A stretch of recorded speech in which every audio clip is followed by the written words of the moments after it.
اکثر ہم جب کسی سے پتہ پوچھتے ہیں تو وہ کہتے ہیں کہ یہ دائیں جائیں گے، سامنے جائیں گے. میں بھی بار کا پتہ پوچھ رہا تو انہوں نے کہا سیدھا جائیں گے، لیفٹ سائڈ پہ جو ہے وہ بار ہے. تو اقبال نے بتایا، اقبال نے کہا کہ یہ ذرا ساتھ ہی پرے ہے نیلی چرخ فام سے منزل مسلمہ کی.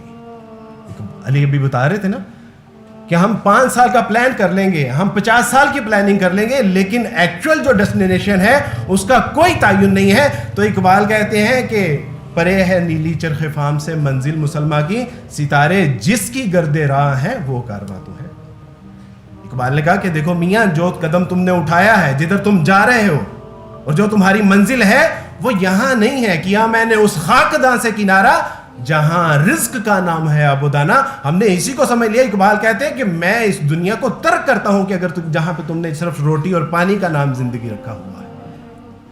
کیا میں نے اس خاکداں سے کنارہ جہاں رزق کا نام ہے ابودانا. تو اقبال نے کہا کہ یہ اپنے پلانٹ سے ذرا تھوڑا سا آگے جاؤ گے، آگے ذرا وہ مختلف تمہارا ایک سولر سسٹم آ جائے گا. سولر سسٹم سے تھوڑا سا دائیں ہوگے تو گلیکسیز آئیں گی، گلیکسیز کے تھوڑا سا آگے جاؤ گے تو سپر کلسٹر آئیں گے، پھر کلسٹر آئیں گے. تو اقبال نے کہا کہ وہ بھی میاں تیری منزل نہیں ہے، بلکہ تیری منزل کی طرف اٹھنے والے جو قدم ہیں یہ اس کی خاک ہے. منزل تو ذرا اس سے بھی تھوڑی سی آگے. اقبال ہمارے لیے اللہ سبحانہ و تعالیٰ کے قرآن کو اور عشق رسول کو سمجھنے کے لیے ایک بہت بڑی نعمت اور ذریعہ تھے جس کو ہم نے نظر انداز کر دیا. یہی وجہ ہے کہ ایک بار ایف سی کالج کے پرنسپل تھے اور ڈاکٹر غالباً لوکس، انہوں نے اقبال کو بھی ایک ان کی کانفرنس تھی اور انہوں نے بلایا اور اقبال سے کہا کہ اقبال مجلس کے اختتام پر میں آپ سے کچھ بات کرنا چاہتا ہوں، آپ رکیے گا. وہ رکے. انہوں نے کہا کہ اقبال آپ جیسا ہائیلی کوالیفائڈ انٹلیکچوئل پرسنالٹی، اتنا ذہین فتین، علوم و فنون کے اوپر جو ہے وہ ایک نظر رکھنے والا، کیا وہ بھی اس بوسیدہ تصور پہ ایمان رکھتا ہے کہ قرآن مجید وہی باللفظ ہے؟ تھوڑا سا توقف کرنے کے بعد اقبال نے کہا کہ میں اس کا اس لیے انکار نہیں کر سکتا کہ میرے اوپر تو اشعار بھی نازل ہوتے ہیں، میں چاہنے کے باوجود بھی ان میں تحریف نہیں کر پاتا. اور جو میرے رسول صلی اللہ علیہ وسلم کے اوپر الفاظ نازل ہوئے ہیں، تم چاہتے ہو کہ میں ان کا انکار کر دوں؟ اور ساری زندگی جب تک وہ زندہ رہا اقبال کی عقیدت کرتا رہا. اور یہ اس کے پیچھے جو ایک ڈرائیونگ فورس تھی، وہ اصل میں جو اقبال نے امت کو بھی بتانے کی، امت کو بھی سکھانے کی، امت کو بھی سمجھانے کی کوشش کی، وہ ڈرائیونگ فورس تھی رسول اللہ صلی اللہ علیہ وسلم کی محبت. ان کے اپنے جو خادم تھے وہ کہتے تھے کہ جب رسول اللہ صلی اللہ علیہ وسلم کا نام آتا تھا تو اقبال کے اوپر ایک عجیب سی کیفیت طاری ہو جاتی تھی. اور اقبال نے اس کا اظہار بھی کیا. اقبال نے اس کا اظہار کرتے ہوئے اقبال کے اشعار، ہم تو اقبال کو قانون دان کے نام سے جانتے ہیں، ایک مفکر اور تصور پاکستان کے نام سے جانتے ہیں، ہم اقبال کو ایک فلسفی، ایک صوفی بزرگ کے نام سے جانتے ہیں، لیکن اقبال کو بہت کم لوگ ہیں جو مفسر قرآن کے نام سے جانتے ہیں اور عاشق رسول صلی اللہ علیہ وسلم کے نام سے جانتے ہیں. اس کا تعارف نہیں، لیکن اقبال کی شاعری میں یہ اقبال کا جو پیغام عشق رسول اور رسول اللہ صلی اللہ علیہ وسلم پر اترنے والا جو قرآن تھا، اس کا جو پیغام ہے وہ نمایاں نظر آتا ہے. اقبال کہتے ہیں کہ تو غنی از ہر دو عالم من فقیر. اے اللہ تو بادشاہ ہے، دینے والا ہے، تو دے کے نہیں تھکتا. اے اللہ میں مانگنے سے تھک جاتا ہوں. روز محشر عذر ہائے من پذیر. اے اللہ کہ اگر روز حشر والے دن میرے پاس کوئی عذر نہ ہوا، میں اپنی کوئی جو ہے وہ اپنی بے بسی نہ ثابت کر سکا، میں اپنا عذر نہ پیش کر سکا، اور آپ نے میرا حساب ضرور ضرور ہی لینا ہوا، تو از نگاہ مصطفیٰ پنہا بغیر. اے اللہ سبحانہ تعالیٰ جی میرے اوپر بس اتنا فضل کیجیے گا، اتنا کرم کیجیے گا، اتنا احسان کیجیے گا کہ مجھے نبی کریم صلی اللہ علیہ وسلم کی نگاہوں سے اوجھل کر کے حساب لے لیجیے گا. اور مسئلہ یہ نہیں تھا کہ اقبال کو یہ ہوگا کہ میرے بدعمالیوں کے سبب سے مجھے شرمندگی کا سامنا کرنا پڑے گا، بلکہ اقبال کے پیش نظر یہ تھا کہ کہیں میرے نامہ اعمال کی خرابی کی وجہ سے رسول اللہ صلی اللہ علیہ وسلم کو پریشانی لاحق نہ ہو. تو غنی از ہر دو عالم من فقیر، روز محشر عذر ہائے من پذیر. رأت بینی در حسابم رأت بینی ناگزیر، از نگاہ مصطفیٰ پنہا پگیر. بس اللہ سبحانہ و تعالیٰ جو مجھ سے رسول اللہ صلی اللہ علیہ وسلم کی نگاہوں سے کہیں دائیں بائیں کر کے میرا حساب لے لیجیے تاکہ رسول اللہ میرے نامہ اعمال کی وجہ سے پریشانی نہ ہو. اقبال نے اپنے لیے ایک اعزاز، ایک دعویٰ کیا اور اس کے بعد ایک بد دعا کا انتخاب کیا. گر دلم آئینہ بے جو است. اقبال کہتے ہیں کہ اللہ سبحانہ و تعالیٰ جی اگر میرے سینے میں جو افکار و نظریات کے جو بے بہا جو چشمے پھوٹ رہے ہیں، اگر آپ سمجھتے ہیں کہ اس میں کمالات نہیں ہے، جواہرات نہیں ہے، گر بحرفم غیر قرآن مزمرست، کہ اللہ سبحانہ و تعالیٰ جی میرے سینے میں اگر قرآن کے علاوہ اگر کوئی چیز ہے نا، تو پھر اپنے لیے اقبال نے ایک بد دعا کا انتخاب کیا، اور وہ یہ کہ اگر میرے سینے میں قرآن کے سوا کوئی اور بھی حرف ہے تو روز محشر خوار و رسوا کن مرا، اے اللہ مجھے پھر روز حشر میں ذلیل و رسوا کر دیجیے گا اور بے نصیب از بوسہ پا کن مرا، مجھے نبی کریم صلی اللہ علیہ وسلم کے قدموں کے بوسے سے محروم کر دیجیے گا. اقبال کا دعویٰ اور بد دعا. اور پھر ایسے جو عاشق قرآن ہوں ان کے اوپر ان کا پھر غیر مسلموں کے اوپر اثر نہ ہو، امپاسبل، ہو نہیں سکتا. وہی اقبال علی بھائی کی بات کہ دل سے جو بات نکلتی ہے اثر رکھتی ہے پر نہیں طاقت پرواز مگر رکھتی ہے. آج کا پیغام میرے اور آپ کے لیے یہی ہے کہ اقبال نے جو اللہ اور اس کے رسول صلی اللہ علیہ وسلم کا پیغام بتانے، سمجھانے اور دکھانے میں اپنا ایک کردار ادا کیا ہے، واللہ ہے اقبال کو فار گرانٹیڈ نہ لیجیے. یہ اللہ سبحانہ تعالیٰ کی ایک بہت بڑی نعمت ہے، ایک بہت بڑی رحمت ہے. اللہ سبحانہ تعالیٰ ہمیں اس کو پڑھنے کی، سمجھنے کی اور اس پہ عمل کرنے کی توفیق عطا فرمائے. یہ محمد سے وفا تو نے تو ہم تیرے ہیں، یہ جہاں چیز ہے کیا لوح و قلم تیرے ہیں. بارک اللہ فیکم. السلام علیکم ورحمۃ اللہ.